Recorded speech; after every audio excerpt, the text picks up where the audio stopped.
గుండె బరువెక్కిపోతుంది కళ్ళ ముందు ఈ దృశ్యం చూస్తూ ఉంటే.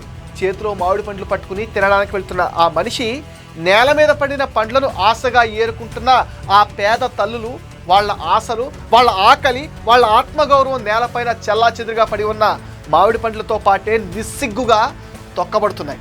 ఈ పైశాచికత్వాన్ని చూసి మానవత్వం కన్నీరు పెడుతుంది.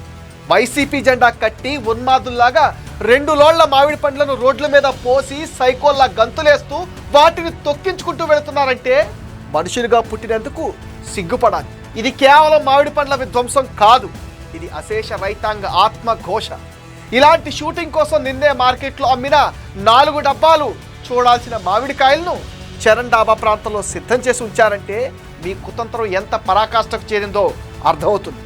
జగన్ వచ్చిన సమయంలో రోడ్లపైన పంటను పారబోసి ఆ దృశ్యాలు ద్వారా తప్పుడు ప్రచారం చేసేందుకు ప్లాన్ చేసిన ఈ ఈవెంట్ వెనుక దాగి ఉన్న క్రూరత్వం ప్రతి మనిషిని నిర్వీర్యపరుస్తుంది. అన్నం పెట్టే రైతు ఎన్నడూ ఇలా తన పంటను పారబోయాడు, ఇలా పైశాచికంగా గంతులేయడు. గిట్టుబాటు ధర రాకపోయినా తన పంటను పేదవారికి పంచి పెడతాడు. అది రైతు గుణం, అన్నదాత ఔదార్యం. కానీ మీదే గుణం.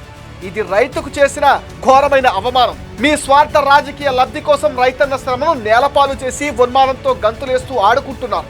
మీరు తొక్కేది ఆ మామిడి పండ్లను కాదు, మీ రాజకీయ దాహానికి బలవుతున్న రైతన్న ఆశలను సమాధి చేశారు. ఇది కేవలం ఒక రాజకీయ పార్టీ చేసిన దారుణం కాదు, ఇది మనిషిగా పడిపోయిన విలువలకు పరాకాష్ట, మానవత్వానికి పట్టిన వైసీపీ చీడ. దీన్ని ఖండించాలి, అన్నదాత కష్టాన్ని గౌరవించాలి. 5 ఏళ్లలో టమాటా రైతులు, పూల రైతులు, మామిడి రైతులు ఎంతో నష్టపోయినా పైసా విదల్చడానికి కూడా మనసు రాలేదు జగన్కు. తీసుకున్న పంట ధాన్యం డబ్బులు కూడా మింగేసి చెప్పులరిగేలా తిప్పించుకున్న జగన్ రెడ్డి, అమరావతి అన్నదాతలను హింసించిన జగన్ రెడ్డి ముసల కన్నీరు కారుస్తూ ఇలా వచ్చి ఇలాంటి పనులు చేయించి మరింత అసహ్యాన్ని మూటగట్టుకున్నాడు.